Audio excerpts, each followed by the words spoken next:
Boa noite, pessoal. Vamos nossa terceira aula de Hibernate aí, dar continuidade, mostrar algumas coisas novas, tá? Então, primeiro vamos vir aqui na nossa classe usuário, vamos adicionar mais alguns atributos aqui. A gente vai ter um private, date, Java útil, chamar de data, nascimento. Vamos ter um private, integer, idade,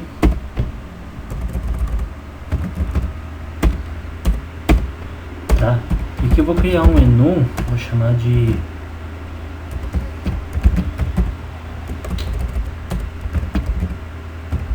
estado civil, tá? Não faz muito sentido só estado civil no usuário, mas só pra gente ver funcionando.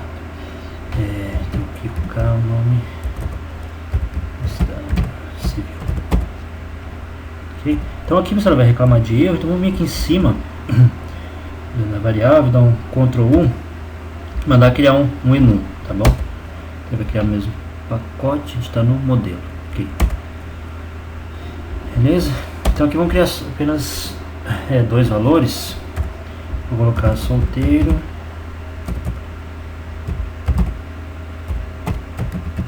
e casado, tá? Vou deixar só dessa maneira aí, não vou nem colocar construtor, nada, só pra te ver como é que vai funcionar essa parte de enum com o Hibernate. Ok, então aqui eu vou salvar. Lá no final mandar gerar os getters e setters para ele. Então Ctrl 3, GGAS e vou selecionar esses três aí. Ok, Ctrl Shift S para editar. Ok, aqui não vou fazer mais nada por enquanto, tá? Vamos cadastrar um lá rapidinho, a gente manda salvar e ver como é que vai funcionar. Então eu vou colocar o usuário, set data nascimento, colocar o new date, Java útil, usuário, set idade, 30 anos, e usuário, set estado civil, vou chamar o próprio estado civil, casado.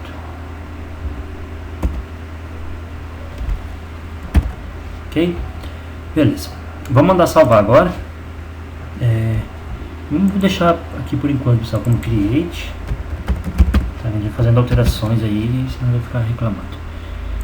Vou no usuário teste, então botão direito, run as, Java application.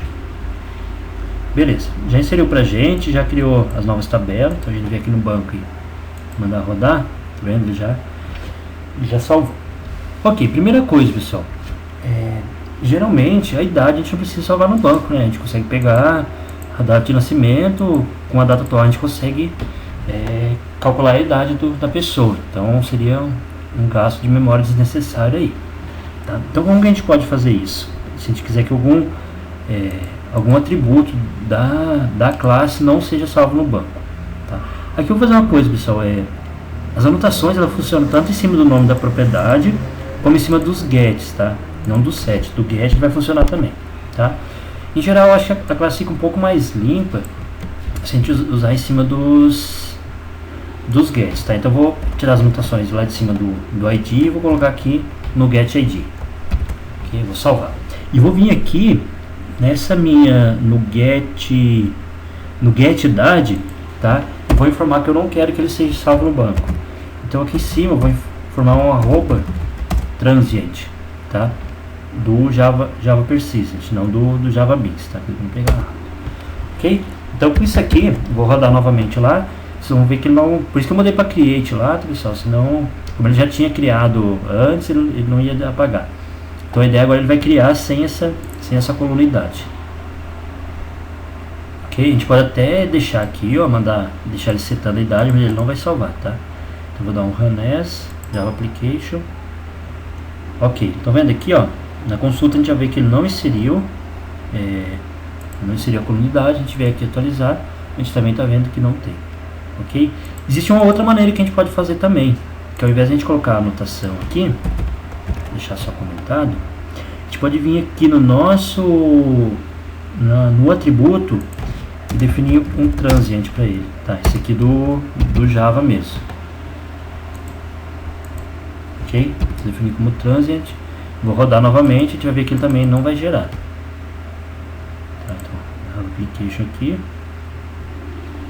não é que ele gerou? Filho da mãe, sempre acreditei que tá, então nesse caso eu coloquei na idade mesmo, né?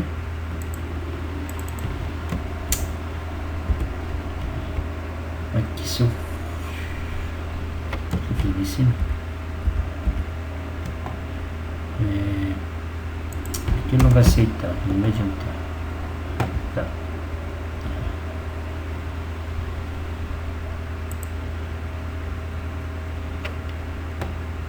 Beleza. Então nesse caso não funcionou, pessoal. Sempre vi em tutoriais, não sei se talvez com o JPA puro ele funciona, mas nesse caso não funcionou. Então a gente vai deixar o arroba transient mesmo que ele vai funcionar, tá? Ok, vamos ver outras coisas aqui, ó. Por exemplo, a data de nascimento. A gente quer saber só a data, né? Pra gente não interessa a hora aqui, tá? Então, o que a gente vai fazer? Vamos lá no nossa classe usuário, e aqui em cima do get data de nascimento, a gente vai colocar uma anotação @temporal, tá? E aqui dentro a gente vai informar nesse caso ele tem um temporal type, tá? Que eu vou informar como date. Então são as três aqui: date só para data, time só para hora, timestamp, data e hora, ok? Se eu vier também aqui dar um Ctrl / ele já vai preencher direto para mim. Selecionei date, já colocou o temporal type date, tá? Vou salvar aqui, vamos ver como é que vai funcionar. Vou vir aqui no teste, vou mandar rodar. Okay. Vou lá no banco, vou atualizar e já salvou pra gente só a data mesmo. Outra coisa que pode melhorar é esse aqui, ó. A gente for olhar aqui, ele está salvando o estado civil como 1, tá? Por que ele está salvando como 1? Aqui eu informei o estado civil dele, casado. Se a gente vier lá for no Assinum, o casado, ele é o segundo valor. Vamos que se por algum acaso existe um outro estado civil aí, sei lá, separado, vamos supor, divorciado, né? Divorciado, ok? O que vai acontecer? Eu vou lá e vou trocar, vou mandar salvar. Isso.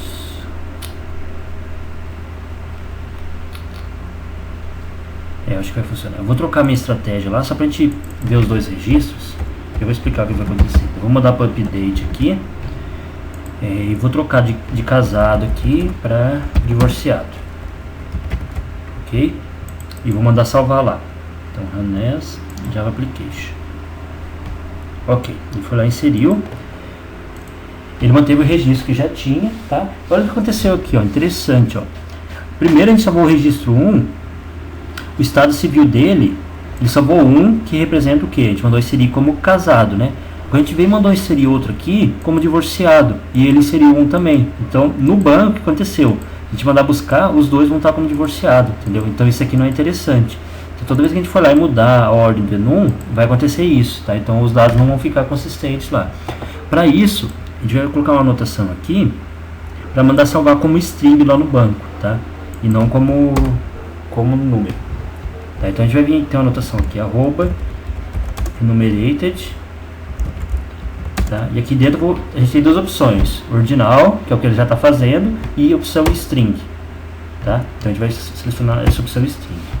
Aqui provavelmente se a gente mandar rodar, ele não vai aceitar por causa disso aí, tá? A gente vai reclamar, quer ver? Tá? Ele vai falar que a gente está tentando salvar uma string numa coluna que é para inteiro, tá? Então a gente vai ter que, nesse caso, a gente vai lá e vai ou apagar a tabela ou mudar a estratégia novamente. Então, nesse caso eu vou voltar aqui, vou salvar, vou rodar novamente, usuário teste. Beleza, vou atualizar. Então ele salvou para mim como divorciado, tá? Se eu vier aqui, colocar um usuário 6 aqui, mudar o status para solteiro, Mandar rodar. Ele vai ficar só com registro também, mas que ele vai salvar com valor solteiro, tá vendo? Então isso aí é bom sempre fazer isso aí, tá? Senão ele vai, a não ser que você tenha certeza absoluta que isso nunca vai mudar, tá? Daí você pode fazer isso. Se bem que quando você for fazer consulta, até pode não usei dessa maneira, mas você vai fazer consulta, você vai ter que passar o número do enum, será? Agora não sei de cabeça, né? Pode ser que tenha esse problema também, tá? Então é tranquilo, vem aqui, coloca a anotação enumerated como string e tá salvo. Ok? Vamos lá, mais uns minutinhos de aula aí.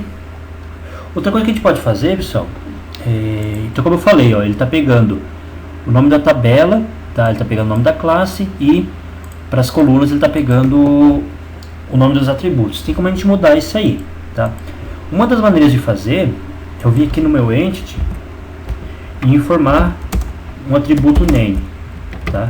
Então eu vou criar minha tabela com o nome uso underline usuário, tá? Como se eu estivesse usando a trigramação aí, certo? Vou salvar e vou rodar novamente. Beleza, tá vendo aqui, ele já alterou, tá? Vou mandar rodar aqui, ele não vai achar, tem que dar um refresh aqui no... Nesse caso aqui ele vai manter a outra, tá? Ele vai criar uma nova e manter a outra. Depois a gente pode até apagar aqui, deixar só essa que ele criou, tá? Então se vier aqui, a gente vai ver que ele mudou o nome. E existe outra maneira de a gente mudar, que é, ao invés de eu colocar essa anotação aqui em cima, vou dar um Ctrl X aqui, vou colocar uma anotação @table, tá? Também existe do Hibernate e do JPA. Nesse caso a gente vai usar do JPA, tá? A gente só vai usar Hibernate quando só tiver do Hibernate, tá? E aqui eu vou colocar aquele mesmo valor, table uso usuário, tá bom? Vou colocar o SR aqui só pra gente ver que ele vai mudar. Ok? Vou rodar novamente aqui no teste. Beleza, então ele já salvou na tabela o SR usuário. Ele deve ter mantido a outra também, tá? Dá um refresh aqui. Ok, então ele manteve a outra. Então são as duas maneiras de a gente mudar o nome da tabela. Qual que é a diferença entre uma e outra? Esse na verdade é bem sutil. Quando a gente coloca o @entity, na verdade a gente não está mudando o nome da tabela em si. A gente está mudando o nome da classe, tá? A gente está dizendo para ele que essa classe, quando a gente for pesquisar alguma coisa, a gente vai ter que usar, ao invés de usar o usuário, a gente usar o uso underline usuário, que é o que a gente tinha usado antes aqui, né? Então a gente usou o uso usuário. Eu não estou falando que o nome da minha tabela tem que ser usuário, estou falando que o nome da minha classe é usuário, uso usuário. Por consequência, o Hibernate vai pegar o nome da classe e criar a tabela, então ele vai criar o nome que a gente definiu para a classe aqui, tá? Quando eu uso o table, eu estou dizendo que a minha tabela do banco vai se chamar USR usuário, e a minha classe vai continuar se chamando usuário. Quando fazer alguma consulta, eu vou passar o nome da classe que está aqui, tá? E não o que está na anotação @table. Ok? Então vou deixar no @table, que é o mais usado também. Deixar o uso usuário no @table, o USR mesmo, para não criar outro, né? Tá? E outra coisa que a gente pode fazer, pessoal, é mudar o nome das colunas também, tá?